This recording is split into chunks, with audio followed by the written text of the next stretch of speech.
I'm Lynne Boyer, and you're listening to The Heart of the Y, a podcast that celebrates the experiences of our Y professionals.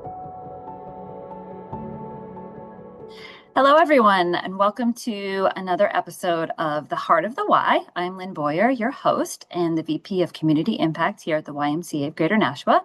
The Heart of the Y podcast dives deep into many of our staff members and their background, their experience, and their contributions to our organization. So today I have with me Jason LaChance. Hi, Jason. Hi, Lynn. No relation to Mike LaChance, our current CEO, which just a coincidence. So Jason, if you I've can just I've had that question at least 50 times since yeah, I've been here. I'm sure. I'm sure. If you can just introduce yourself, tell us your title, what you do here at the Y, and how long you've been with our organization. I am the Senior Director of Wellness. I've been with the Y now for, I say 26 years, but it's actually, I started with the YMCA in Waterbury, Connecticut 26 years ago as a wellness rep. And then I had about a 23-year gap before I came back to the Y. And I've been here in Nashua for about 3 years. Yeah, great. Thank you. Well, Yeah. welcome back. That's Jason has a great story about his Y experience as well. So tell us a little bit about your background, where you grew up, maybe where you went to college and what you went to college for. Yeah. So I grew up in Wolcott, Connecticut, which is right smack dab in the middle between New York Yankee and Boston Red Sox country. So the dividing line is the Hartford River. Grew up playing, big sports fan. My dream was to go to school and become a marketing representative for the New York Yankees. So I went to pursued a sports management degree. Ended up realizing that was not actually what I wanted to keep doing with my life. And one of the things that got me into the Y was I started working for a camp in Watertown, Connecticut. And the more I got involved with that camp, uh, coming out of when I left school, I was offered to be a wellness rep at the camp. And that's what got me into fitness. Yeah, that's great. So, and I thank you for sharing that story and I say that because you and I have a sort of a similar path, right? So same thing. I went to school, realized that's not really what I wanted to do for the rest of my life, found myself at the Y as camp counselor, and the rest is history. So You a were a lot of camp counselor? times, yeah, you didn't I know didn't that, know so that. you learned something No. new. Yep, camp counselor at Camp Sargent, 28 years ago. And my You're from kids are Nashua? now, I'm Hollis, grew up in Hollis, Alice. Got it. and my kids are now camp counselors too. So full circle, which is really nice about the Y as well. Um, but it is often a way that people who have long-term careers at the Y first get into the Y movement is through camp or through lifeguarding or fitness, right? As part-time some of our younger staff, and they just kind of find themselves staying there for sometimes the remainders of their careers, which is really cool. So thank you for sharing that. So tell us a little bit about your experience after you left the Y, so that 20 plus year gap, and where you were in that interim. Yeah. So when I got started with the Y, I was a wellness rep, went down the personal trainer route as we try to encourage our wellness representatives to do. Became a personal trainer there. I think I had about a couple years of experience before I decided to move to many different places.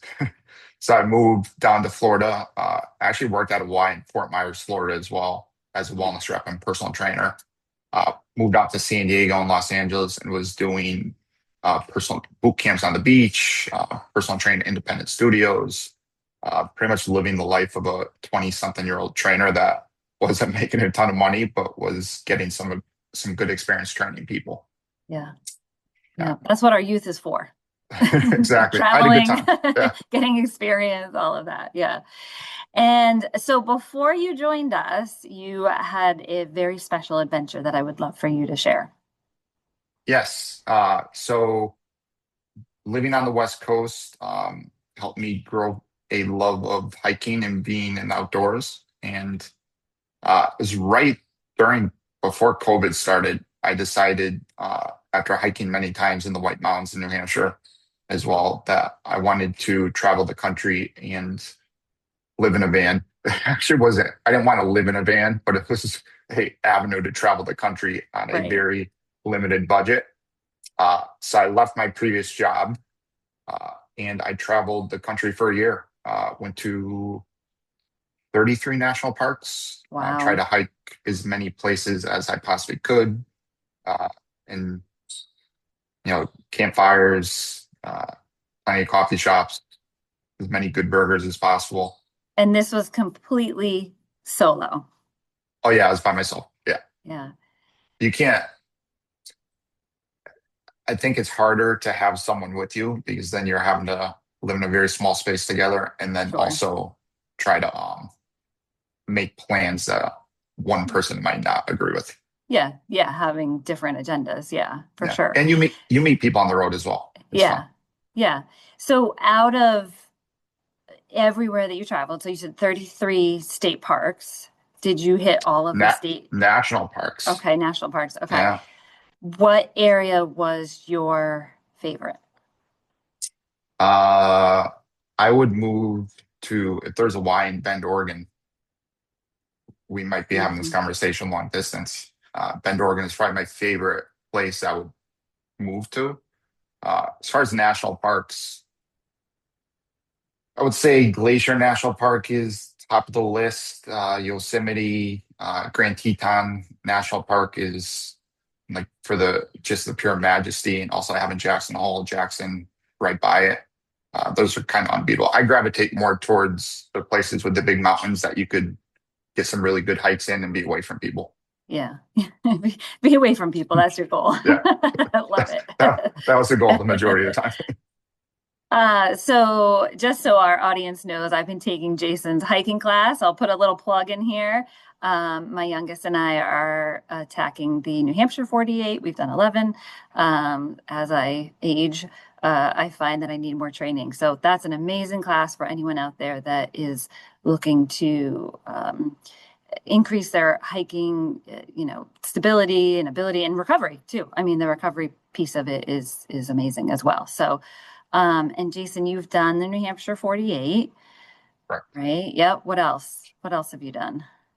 I mean, the Maybe ones on the 100 or something. no, I That can I be your next realize goal.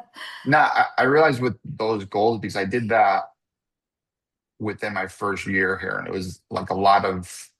I still have the van, so I would go up and spend 2 days, my entire weekend, trying to knock out as much as I could as soon as I could, and it just became more of like a job. Yeah. So all the lists kind of to the side, it's nice to have that done with, but it's nice to be able to choose a hike without worrying about checking something off the list. Yeah, I can completely resonate with that. It does. It kind of becomes your goal turns into a job, and it's hard, especially where we live, all the planning that you have to do to get up to the mountains. It's that travel time and trying to get more than one done at a time because getting there is takes a lot. So yeah, I completely get that. Um, But I'd say out west, I mean, Yosemite was great. Trying to think of like my bucket list ones I did out there. Most of that hiking out there just kind of blurred into you're just hiking every day for the yeah, most part. yeah, But definitely some yeah, good peaks, mountains out there. yeah. Any desire to do like the Appalachian Trail or something similar? Yes. So if I could find 6 months away from work, if anyone's watching this, 6 month sabbatical. wants to let me leave for 6 months, I will gladly do that, and then I'll follow it up with the PCT Pacific Crest the following Yeah, year. yeah, But that's great. no, I would love to, but no plans right now. Yeah, yeah. Again, it's a lot, right? A lot of planning, um, a lot of, navigating weather, illness, et cetera, all of that. So, This time of year, I'm usually doing. It's actually this weekend. There's a 100-mile hike in Pennsylvania, and the fun part about it, it's not like a typical ultra. It's supposed to be a hike, and you're supposed to sleep out for 2 nights. So you have to carry all your food for the 2 nights and your camping gear and all that stuff with it. Yeah. The 100 miles is a lot over 2 nights. So, Yeah. Oh yeah, definitely. And where in Pennsylvania is that? oh, you're quizzing me now. It's You know my somewhere in the. favorite place in Pennsylvania. I just put. Punxsutawney. Yeah, it might be near there. Go Uh, say hi to Phil for me, Phil the groundhog. yeah. No, Um, I plug in the GPS and they pick you yeah, up in a bus and then bus you 100 miles away. that's awesome. That's really That's a good time. cool. Yeah, that's great. So let's pivot a little bit. Let's talk about the why. So now that you've been with us for going on 3 years, and then, you obviously have got why experience prior to that. What's your favorite thing that you love about working for the YMCA? There's so many things, Lynn. I And know. there really is. I would say one of the things that always sticks out is like, especially when I walk up the stairs in our Nashua facility, like you see the same cast of characters, to put it however you want to put it. You see the Yeah. same crew each day. So you have Tim sitting down at our little chairs up there and talking to people as they come through. We call the mayor up there. You see the guys like Wayne walking the track and everyone just says hello and it's really friendly. It's like really that good community to walk into. Yeah. Oh yeah, 100%. Yeah. Yeah, the people that we see every single day and we know we I was going to say we know so much about their lives, but really we are a part of their lives, which is really cool, Mhm. right? And a part of their everyday, which I love that. I started my career, was often with youth, and that's what really drew me to the Y and kept me at the Y. But now at this point in my career, it's more adults and especially working with some of the older adults, and it's just as impactful and rewarding, which is great. So, anything exciting going on in your world? Let's see, exciting in a very good way. I mean, so for me, I oversee personal training, the wellness floor. We have a group fitness coordinator that I also oversee group fitness in that regard, even though I'm much more letting our group fitness department do the jobs they do really well. Uh, right now, all those departments are really, really busy. So I don't know if there's like the excitement of something coming up, but just carrying that forward and making sure that we're doing the best we could in those areas. Yeah. Uh, we do have something to call out for members. If you haven't heard already, you'll probably be experiencing it by the time this comes through. We are doing HVAC repairs in our Nashua facility starting Monday the 15th. So we're going to have some good times taking people outside, changing things up a little bit, focusing a little bit more on the slower pace classes and recovery in that regard too. Yeah. Yeah, definitely getting creative, you and your team on how we can, have the least amount of negative impact on members with that while we take Mhm. care of what we need to take care of, right? Yeah. And I actually just saw that the weather's dropping down a bit next week, which will Yeah, be it's gonna be really nice. nice. It's That's gonna going be to the be 70s. helpful. Yeah, because Yeah. today it's like 92 outside, but next week it's going to be And in the high 70s.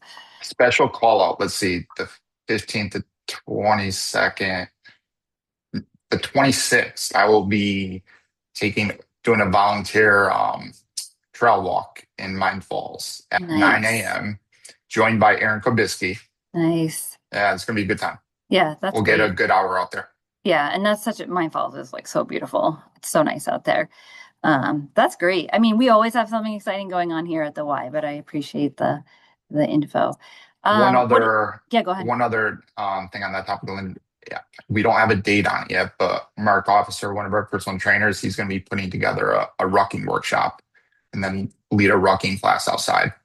It's Okay. not going to be you're looking at me like you don't know I what don't know rucking what is. rucking is Yeah. now. So rucking is where you have a backpack on and you Okay. put weight in the backpack. Oh, So usually okay. it's up to like 20 to 25% of body weight, Yep. of the person's body weight. And a little bit easier on your joints than running might be, a little bit Okay. less impact, but you're still getting your heart rate a little bit higher. So you're getting a little bit more of a cardiovascular effect than just walking around. Okay. And is that also, does that also help support training for like hiking and, like Oh, what you're absolutely, yeah. going on, right? Because It, that's a component, right? We put on these heavy backpacks. yes, Yeah. especially depending on what you're doing. If you're up there Right. backpacking or going on a couple day trip, you're going to need something like rucking because you want to prepare with weight on your back. Right. Yeah. Yeah. My backpack's always super heavy. It's between the water and then I'm usually carrying the kids' stuff and jackets and layers and socks and all the things, right? Um, so That's why you have what to go solo. I know, no, no, no, no, no, no. No, that's a whole different thing. So what do you look forward to most in the future? Like, personally, professionally, both, and it can be a couple weeks down the road or years down the road. Uh, Personally, I'm looking, even though it's summertime, it's still hiking season. Uh, and moving into the fall, I think that's when I love that we're now in the middle of, for the most part, we know it's going to be hot every day. Yeah, Hopefully the weekends aren't going to be raining. yeah, I just love that stretch from now until Thanksgiving, yeah. from hiking, from holidays. You know, the I'm a pumpkin spice guy, so you get the pumpkin spice and maple and coffee. I just love the fall. I love the hiking with it. Uh, Professionally, I mean, there's so many things going on for us. Like I said, that workshop with Mark, hopefully what we're looking to do there is start doing those types of workshops once a month. So that'll be a good value add for members as well, whether it's rocking or just a hiking workshop or sleep. We're looking to integrate those more into the member experience as well. Yeah, that's great. Yeah, all good things. Um, What advice do you have? So I'm kind of switching to like the fitness part of your role. So what advice do you have for someone who's maybe just joined the Y and they're just starting their fitness journey, or maybe, I'm thinking of like parents out there that maybe now find time to be able to invest in themselves, their own self-care. What's some advice that you have for someone either starting their fitness journey or returning to their fitness journey? I mean, my bias towards strength training and cardiovascular training aside, what I would say to someone is find, and it could be within those areas, right? Find something that you like doing, Mm, right? For me, I really like strength training, so you're not going to have to force me to show up to strength training. I really right. like hiking, so you're not going to have to force me to do my cardiovascular work. If you don't love lifting weights, find some other resistance or weight bearing exercise that you could do.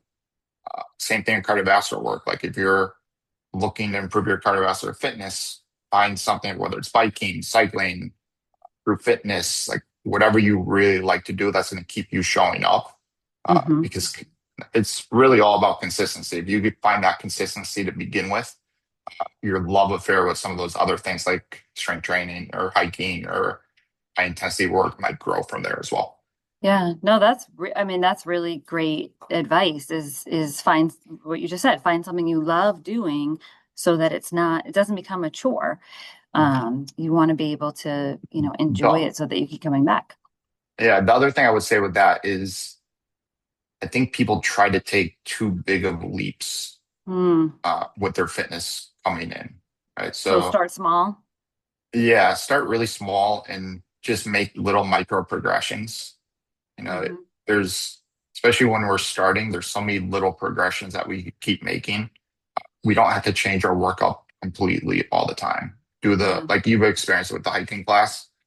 We do the same. It's not boring, but it's kind of boring. You No, do the it's not same boring at all. things. You do the same things over and over and over Yeah. again, but you Right. make little progressions from week to week. Right. That when you look back to what uh, I had another fellow hiking participant say that she increased her reverse lunges from she was going body weight to now she's holding 20 pounds at her side. Yeah, that's great. And so you Yeah. see those little things along the way. Right. Yeah. So the results, right? When you see results, whether it's whatever, it could be weight management, it could be increased energy. For Mhm. me with hiking is the ability to get up the mountain a little bit faster than I used to. And that's kind of like you start seeing the results and that keeps you in it, right? So that patience too.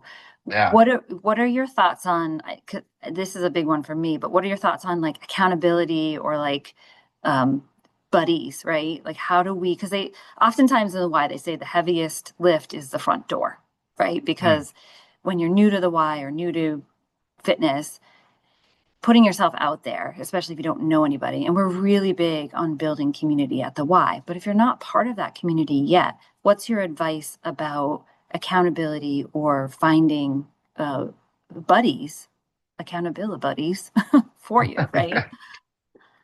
Well, group fitness is obvious one, right? So if you get into a group fitness class, there's going to be a lot of people in that class that are taking that class pretty consistently over and over. Easy way to make friends going into it. You're going through the same shared experience with it. We also have things like the hiking class. It's a small group training class. So as you've experienced, meet different people in there, and you're going through that same shared struggle each class. Uh, we have other small group training classes besides hiking as well. Yeah. Uh, I would also say the Smart Start is a good one. So Smart Start is an introduction to our machines into the facility. Uh, that wellness rep could do a good job of, you know, being your guide to start with, but then also introduce you to the people that are on the floor. Especially if you let them know, like, hey, it's my first week. I don't really know anyone here. Uh, there's probably someone in the building that's there every day that they can introduce you to throughout that. So you start to build that community as you go through it. Yeah, that's great. That's great. Great advice. Wonderful. Thank you. All right. So just one more question. Like I said Uh-oh. earlier, hopefully you've given it some thought. This is my favorite get to know you question. We're going to reverse it and close out with it. But do you remember what your first concert was?